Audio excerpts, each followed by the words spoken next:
appreciate you. I got the memo about the headset. I can't tell you how excited I am to be here. This is my first trip to Canada ever. I know. And when I was invited, I was so excited. And I said yes right away. And then they said, and we would like you to come in December. And I said, oh. So I started thinking a lot about place. You know, I'm coming to this place I've never been to. I have an idea about it, but I don't know it well. I've never experienced it. And I really started thinking about the relationship between person and place. My relationship with rivers, I would say, is relatively new. It isn't something that I grew up with or felt deeply connected to. A little bit about me. My parents are both immigrants. My mother is South African. My father was Greek. They came here as adults in the 50s for their education. They met and they raised a family on the Long Island Sound in New York State. And that's where I was born and raised. And I never really felt like I fit in. I felt odd. I think that's probably a familiar feeling for a lot of people. Well, fast forward, after many, many years living a very urban life and being taken to lots of ballets and museums and lots of time doing homework, as children of immigrants will, I think, identify with. I came to California for college and finished college and still felt lost, like I didn't know myself and I didn't know my home. And that's when my mother did something really unusual. When I graduated college, her gift to me was to take me on a 6-day rafting trip on the Middle Fork Salmon River in Idaho, which at the time I think she perceived as a blessing and a curse, because that trip changed my life. That's my husband, by the way, so no scandal here.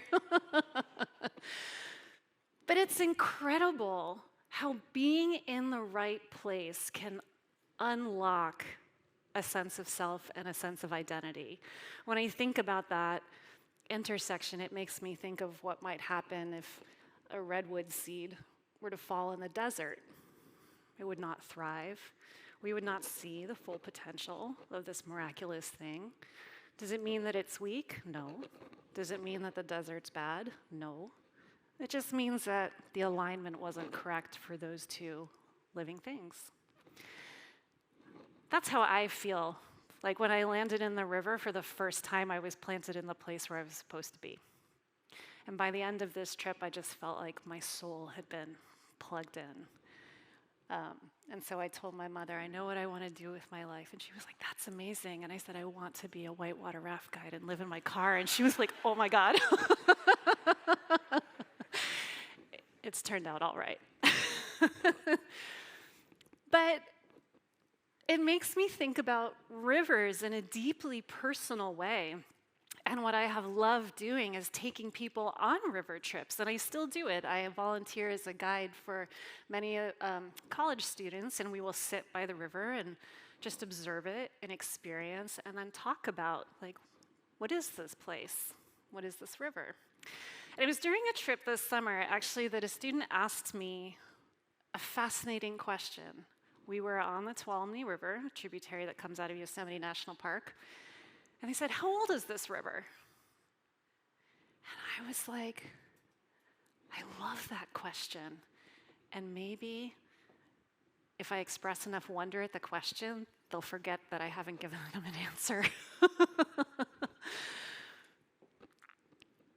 Well, I would love to share a little bit about the story I have now told myself about the rivers in California and the place where I feel at home, and what this really means for the work that we all do. And I'll also acknowledge this story of the river is just my interpretation of it. There will be many people who have many different and equally powerful stories of the river. So this is just one that I offer.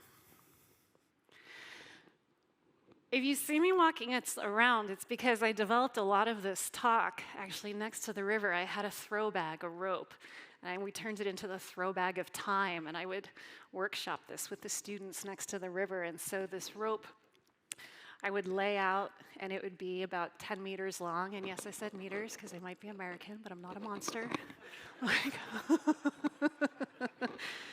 And I would stand at one end of the rope, and this would be 10 million years ago. That is an awfully long time.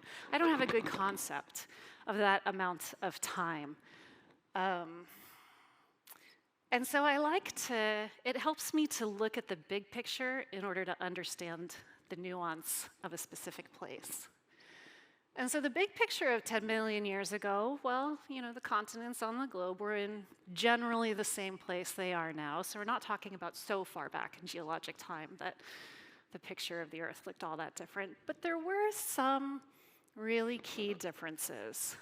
At that time, this is an illustration on the bottom of Yosemite Valley, very special place.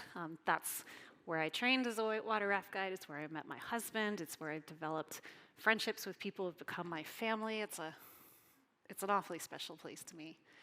But 10 million years ago, it wasn't the Yosemite that people are familiar with today. It was really just kind of the foothills of the Nevada Plano, a mountain range further out into the west that then descended into what I call California, but at that time was the ocean. It was a lot warmer. And there was a really key difference in the way the world was working compared to today. And that difference is, they told me I have a pointer, right here. The full land bridge connecting the North American and South American continents had not emerged yet. There was this connection between what is now the Atlantic and Pacific Oceans. And what that connection allowed was this cycle of flow. And the cycle of flow carried nutrients. And when it carried nutrients, it created a world in the ocean that was incredible. Some of the highest biodiversity in the oceans that we've ever seen. So much biodiversity that it supported really big fish. That's an engineer's word for measuring the size of a fish. This was the time of megalodons. I just like saying that because sharks are cool. But I also like pointing it out because when you think about a megalodon, this is a fish that was up to 20 meters long, massive, and there was more than one, and it was warm-blooded, which meant there was enough abundance in our oceans to support a life that was not vegetarian of this size. That's incredible for me to think about. And in fact, if you were to go into the headwaters of the Tuolumne and the Merced, you will see in what is now the peaks of the Sierra Nevada fossils of these marine creatures. It's really kind of amazing. So why 10 million years ago? Why did we start there? Well, at the same time that we had megalodons swimming in the ocean and an abundance of biodiversity, we also had two plates that collided together, and they just made this little incline. And for the first time, water in the ocean that had been washing back and forth across the seafloor suddenly had a hill to flow down. And as those plates continued moving together, and what is now the modern Sierra Nevada continued to uplift, that process went along fairly steadily for a very long time. So if this was 10 million years, now we're about here, 5 to 6 million years. Why is this moment important? It's important because this is some of the earliest evidence we have of the ancestors of modern salmon. This is when they arrived in the world. It was still a warm world. We still had water flowing between the oceans. And we had the beginnings of erosion as rivers were cutting through the Sierra Nevada that were being lifted up out of the ocean. Yeah, and here's some beautiful salmon, many of which I'm sure fed the megalodons. And this continued really, I would say, kind of rivers really doodled along on the landscape until about 2.5 million years ago. It's now around here. And the world's looked really, really different. And it's no coincidence, actually, that this happened at the same time that this land bridge finally emerged and it cut off flow between these two oceans. Now, there's a few reasons this happened. One is that, well, liquid isn't the only fluid. Air is a fluid as well. It moves in patterns and circulates as flow. And when the mountains of the Sierra Nevada were getting higher and higher and higher, the air had to go higher and higher and higher to get up over it. And the colder it got, it would then drop water out of the air, precipitate as snow. And all that water had to come from somewhere. It came from the oceans. And as that happened, and the sea level receded, and the land bridge emerged, and the flow that was supporting that incredible biodiversity, marine life, it collapsed. Megalodons disappeared. And rivers in the Sierra Nevada really started rocking and rolling. Because not only did we have massive amounts of waters stored in the headwaters of the Sierra Nevada, we had these powerful glaciers that were slowly moving and scraping along the surface of the earth. Well, this continued until about 10,000 years ago. So now I'd be maybe over here. Not all the glaciers are gone, but they're certainly less prominent across the landscape. And people arrive. And people bring with them, we have a footprint wherever we go, no matter what we do. But starting 10,000 years ago, people's relation with watersheds and rivers and land really started to grow. And still, not only did salmon persist, they thrived. There was abundance. And that process has generally continued until today. So what do we see today in California? Well, people who aren't as familiar with California might imagine a map, something like this. You're generally familiar with the shape of the state, with some major river arteries moving through it. But for some of us, this barely just scratches the surface, because to a scientist, the rivers of California actually look like this. They're everywhere. Each of the different colors in this picture represents a river and its watershed. California has 189,000 miles of river. That's more river miles than any other state in the contiguous US. Only Alaska has more in the United States. But not only does California have the most river miles of any state in the US, it has a diversity of rivers. And that diversity is defined by flow. The source of a river's flow, the pattern of that river's flow, whether it's a year-round perennial river or a river whose lifetime is measured in hours. And what does that really look like? Well, here are some of California's rivers. Mud Canyon down in Southern California.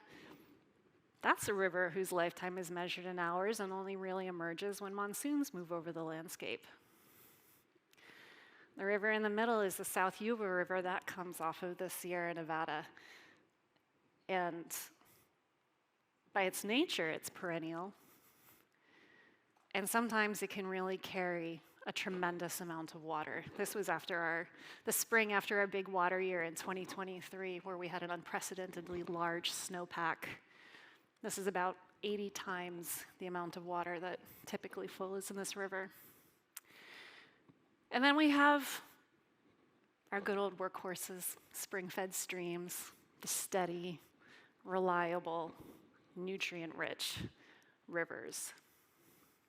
And depending on the source of the river's flow, the pattern of its flow, the chemistry of its flow, these rivers form very different river communities. California's rivers are responsible for some of its greatest biodiversity. And not only is there tremendous biodiversity in California, but it's life that is unique. A lot of the life that has evolved from our rivers can be found no place else on Earth. And that's, as you can see, generally because of its river life. It's not as related to the terrestrial life in California. Which means California is a global biodiversity hotspot. And rivers are a big reason why. Well, I said we were at the present, but this isn't quite the present that I think most of us experience today. Because if I were to actually have a throwback of time with my 10-meter long rope, we would have 3 tiny millimeters that would represent the last about 150 years. Really big changes happened in those 150 years, a time of industrialization. This is a time when our relation to the land really shifted. And it focused on extraction, whether that was fossil fuel development, whether that was mining for minerals and gold, whether that was logging in our forests, whether it was agriculture. Even today, agriculture is, I would argue, more analogous to mining than it is to farming. Because when you are taking so much out of the land that you cannot possibly replace in terms of nutrients, in terms of water, and then sending it someplace else, there's nothing restorative about that. There's no feeding the earth that you're taking your food from. And what we haven't mined or farmed or dammed for hydropower and water supply, a lot of it we've covered.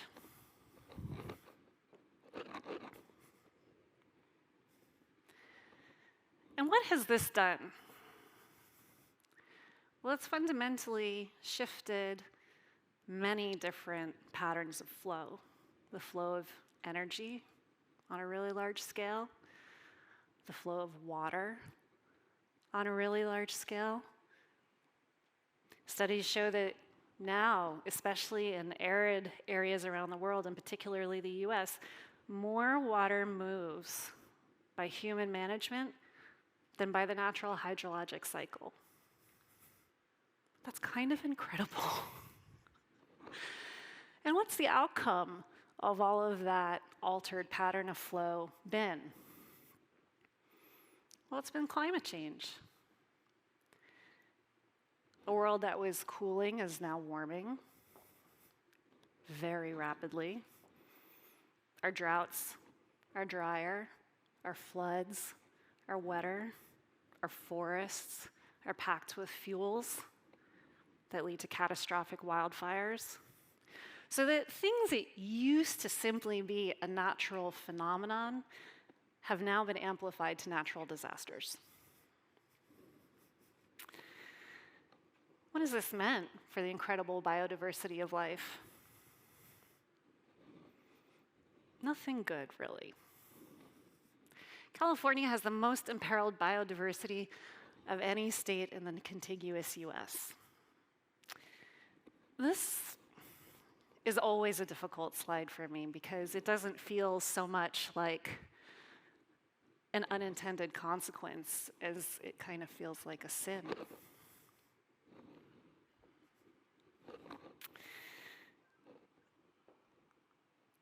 But it's not just life, nature that's suffering. It's people too. And the people who are suffering the most are really not folks like me. They are people who live in communities of color. They are First People and First Nations. They are people who are experiencing poverty. People who have been the most marginalized and disenfranchised, and in some cases have the least resources to recover from some of these catastrophic events. So what do we do? What do we do? I'll tell you, this is a question, actually, that was the very question I asked myself when I used to run a research lab at the UC Davis Center for Watershed Sciences, and the last group of IPCC climate change reports really prompted me to ask that question of myself. What am I doing with all of this science? And the answer to myself was not enough. I knew enough, though, to be doing more, and that's when I started looking for an opportunity in conservation. But before that, I had the really good fortune of getting some advice from a good neighbor in the north. I don't know how many of you are familiar with Dr. Catherine Hayhoe. She's a brilliant and renowned climate scientist. She's an evangelical Christian, and she doesn't really see tension between those two aspects of her identity, and I'm guessing it's because she's Canadian.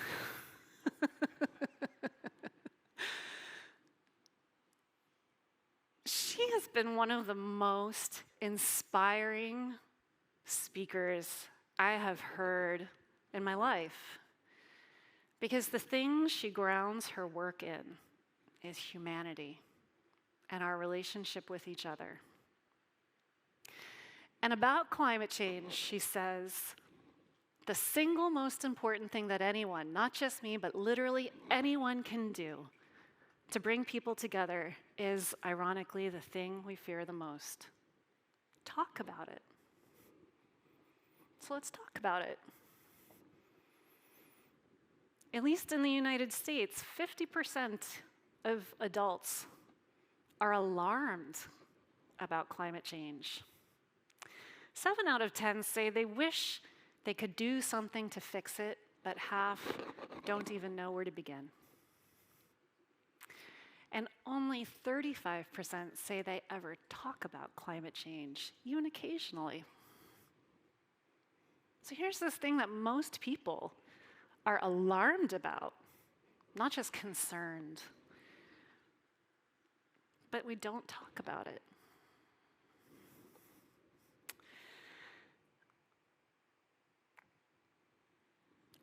I've had the privilege of working on the Klamath River.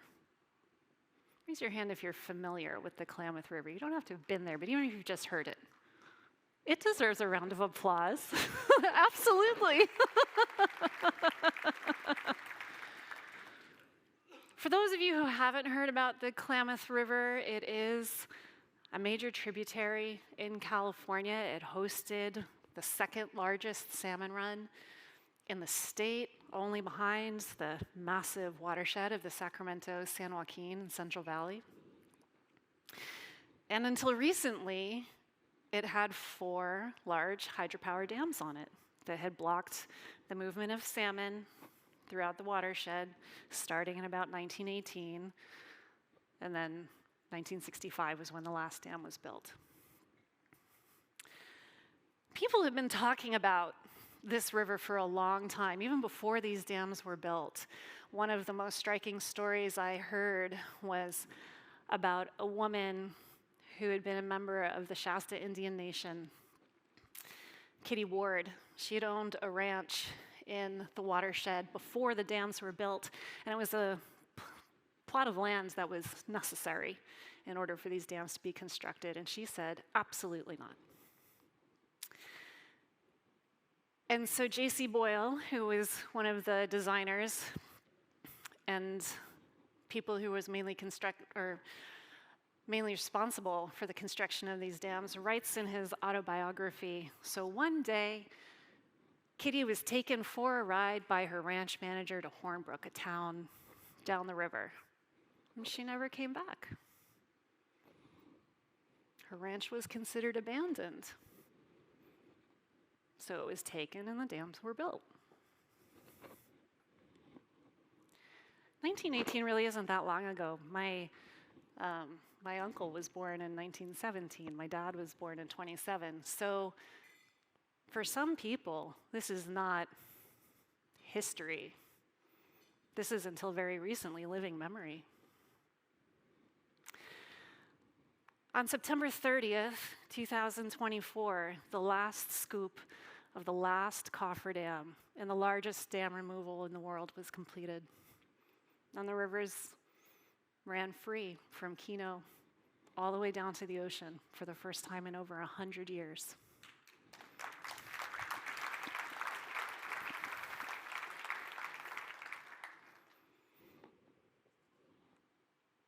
Three days later, the first salmon swam up into the headwaters of the Klamath.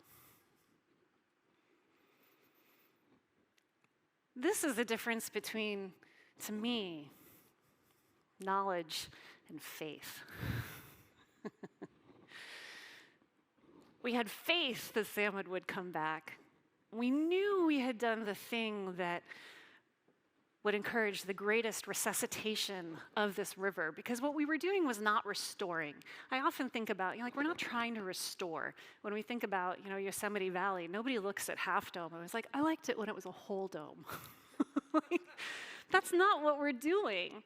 What we're doing is we're looking at a landscape that is a living body filled with processes and flow. It needs the flow of nutrients. It needs all the different living parts to come together to make this whole living body work. Do we understand exactly how it works? No.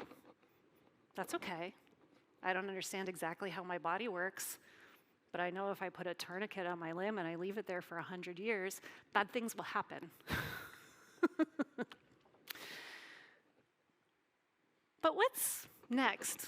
We can't always just remove the largest dams in the world. So how do we build on this as people?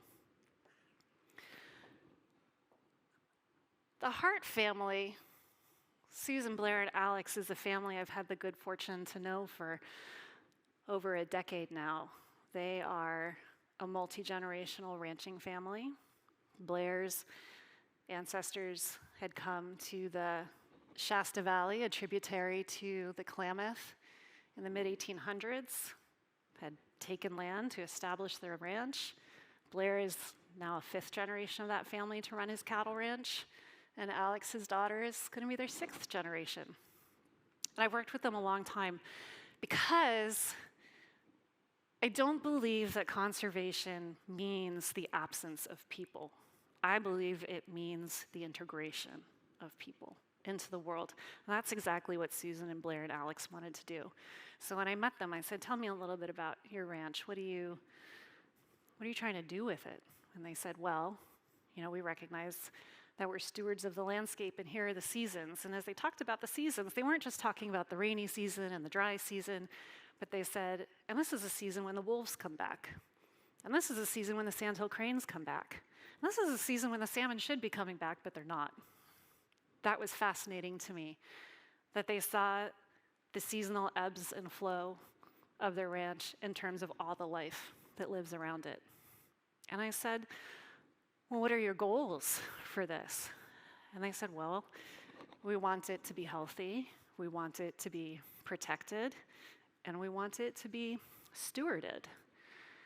And Blair said, I know how to grow cattle, but I don't know how to grow fish, and I want to learn. I said, this is a good goal. So when I got this job at American Rivers about 2 years ago, 3 weeks into it, I got a call from Blair. He says, Ann Willis, I want to do a big project on my ranch. And I was like, fantastic. And he was like, and I want to work with the Yurok tribe. And I was like, lovely. Do they want to work with you? He said, well, I don't know. And I said, well, when's the last time you've talked to somebody? I don't know, maybe 20 years? I'm like, okay, let's start with dinner. And we did. Blair and Susan opened up their home. Vice Chair Frankie Myers and his wife Molly came to dinner, along with some other folks who worked within the restoration and construction part of the Yurok tribe. We drove around the ranch. We looked at rivers. We talked about ideas. We talked about what we were seeing. We talked about each other. We talked about our children. We shared a meal.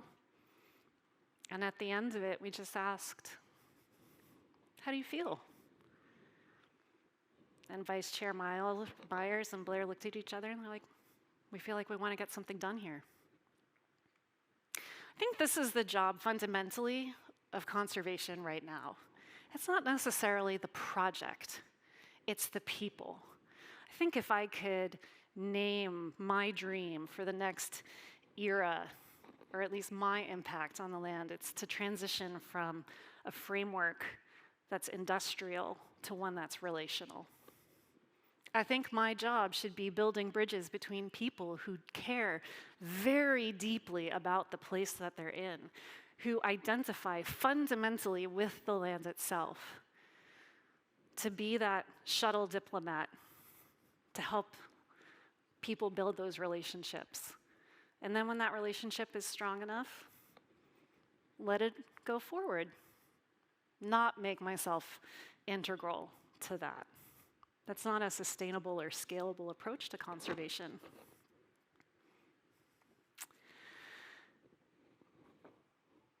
So that's the power of collaboration. And the idea is not just that we're collaborating with each other, but that we're collaborating with nature. Because nature itself is an agent of change. And there's a lot of work to do.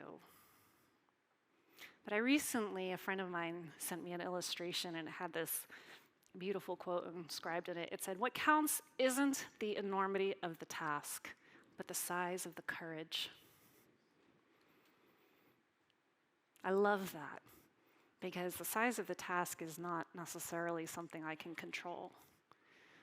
But I can do the work of cultivating my own courage to bring people together, to share my time and community with folks like you, and to remember the places that I love, that I've come to call my home, and to realize that I don't need to be paralyzed by chaos. I also have 2 children, so that's a lesson I've learned on multiple levels. But when I do feel that paralysis coming, when things seem too big and too overwhelming, it is so helpful to take a step back and simply ground myself in place. Where am I from? What does it need? What can I bring? And who do I know who can help? I always have answers to those questions. And so I always have a place to begin. And when we align ourselves with nature as much as we can, we create space and flexibility for people who have fewer choices. And in that way, our work becomes fundamentally about alleviating human suffering. But the key is really to take a step back and think about that concept of flow. Because what we're doing is we are not trying to hold the world in a certain condition. This is something that salmon have taught us. I mean, think about the enormity of changes that salmon have already not just persisted through, but thrived through. A warm world that became an ice world, that warmed again. So it isn't that change is the thing we need to be mindful of, it is the rate of change. When we push the world to change faster than living beings can evolve and adapt to those conditions, that's when things really start to fall apart. But we can grow, we can evolve, we can create. We're not trying to go back and restore, we're trying to resuscitate. And if we can do that, then I truly believe that even though we won't be able to save it all, by collaborating with each other and by seeing nature as something that we have power with, not power over, we will save all that we can. Because fundamentally, life depends on rivers.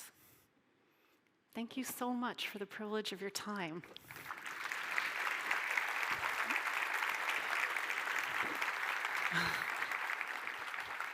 Thank you, Anne.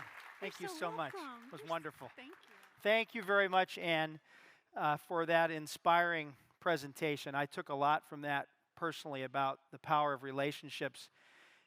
During one of our Salmon Action Dialogues, one of our friends, David Trout from down in Washington, was telling us about the work that the Nisqually tribes were doing on restoring watersheds. And it stuck with me. And someone asked him, well, what did it take to restore that estuary that you did down there, David? It's a huge project right under I-5. He said, it just took 10,000 cups of coffee. And I think that's the key. It's about cups of coffee and relationships. And so with that, we're going to take a coffee break. We're going to cut it a little bit late. Thank you, Anne, so much. You volunteered to come here. I have to say, Anne came here, volunteered, and Jim with the consulate, thank you for helping pay the way to get Anne up here, being a partner in this conference. We really appreciate it. Another round of applause for our friends from America. So, regrettably, I guess I ad-lib a bit too much, so you're gonna have to pay for it. So we're gonna have a slightly shorter break. We're gonna take a break, and we ask that you be back here in the room by 10:45, if you would. We'll hear from our next keynote at that time, Dr. John Moore from SFU. Have fun, enjoy the break.